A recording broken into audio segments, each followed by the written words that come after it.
নমস্কার বন্ধুরা, রিনার রসোই আপনাদের সবাইকে স্বাগত। আজকে আবার আপনাদের সামনে হাজির হলাম নতুন একটা রেসিপি নিয়ে, আলু মেথির রসা।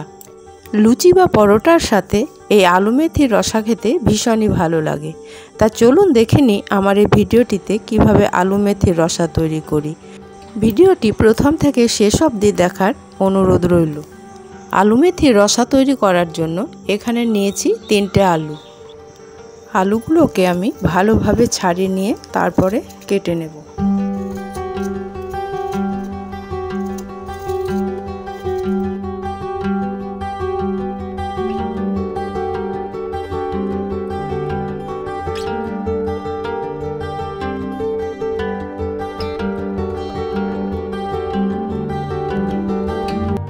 দেখুন আলুগুলো সব কাটা হয়ে গেছে। এবার এটাকে আমি জল দিয়ে খুব ভালোভাবে ধুয়ে নেব। গ্যাসে একটি কড়াই বসিয়ে দিয়েছি, তার মধ্যে দিচ্ছি 2 চামচ তেল। তেলটা গরম হয়ে গেছে। এবারে এর মধ্যে দিয়ে দিচ্ছি হাফ চামচ গোটা মেথি, হাফ চামচ গোটা মৌরি। এরপরে আমি আলুগুলো দিয়ে ভালোভাবে কষিয়ে নেব। এই আলু মেথির রসা বানানো খুব সহজ, খুব তাড়াতাড়ি হয়ে যায় এবং খেতেও ভীষণ টেস্টি। এবারে আলুর মধ্যে দিয়ে দিচ্ছি স্বাদ মতো লবণ এবং হলুদ।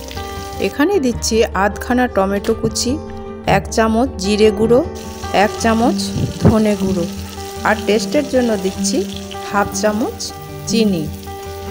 হাফ চামচ লাল লঙ্কার গুঁড়ো দিয়ে আমি আলুগুলোকে আবার খুব ভালোভাবে কষিয়ে নেব। কষানো হয়ে গেছে। এবারে আমি এর মধ্যে দিয়ে দেব পরিমাণ মতো জল। তারপরে আমি একটি প্রেসার কুকারের মধ্যে আলুগুলো দিয়ে দেব। এতে আলুগুলো খুব ভালোভাবে সেদ্ধ হবে। আপনারা মনে করলে অবশ্যই কড়াইয়ের করতে পারেন। প্রেসার কুকারে দিলে খুব তাড়াতাড়ি সেদ্ধ হয় বলে আমি প্রেসার কুকারে দিয়েই করি।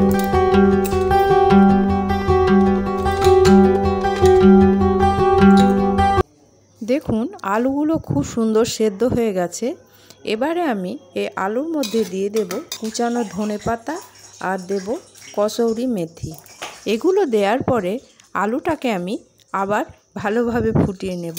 তাহলেই তৈরি হয়ে গেল আলু মেথির রসা। আপনারা অবশ্যই বাড়িতে লুচি বা পরোটার সাথে এই আলু মেথির রসা তৈরি করে দেখবেন, খেতে ভীষণই টেস্টি হয়। রেসিপিটি আপনাদের কেমন লাগলো অবশ্যই জানাবেন। যদি ভালো লেগে থাকে তাহলে একটা লাইক, কমেন্ট, শেয়ার করবেন। চ্যানেলটিকে সাবস্ক্রাইব করার জন্য অনুরোধ রইল। পাশে থাকা বেল আইকনটা অন করে রাখবেন। আমি যেসব নিত্য নতুন ভিডিও আপলোড করব তার নোটিফিকেশন সবার আগে পাওয়ার জন্য। আজ তাহলে এখানেই শেষ করছি। আবার আপনাদের সামনে হাজির হব নিত্য নতুন রেসিপি নিয়ে। আপনারা ভালো থাকবেন, সুস্থ থাকবেন। ধন্যবাদ।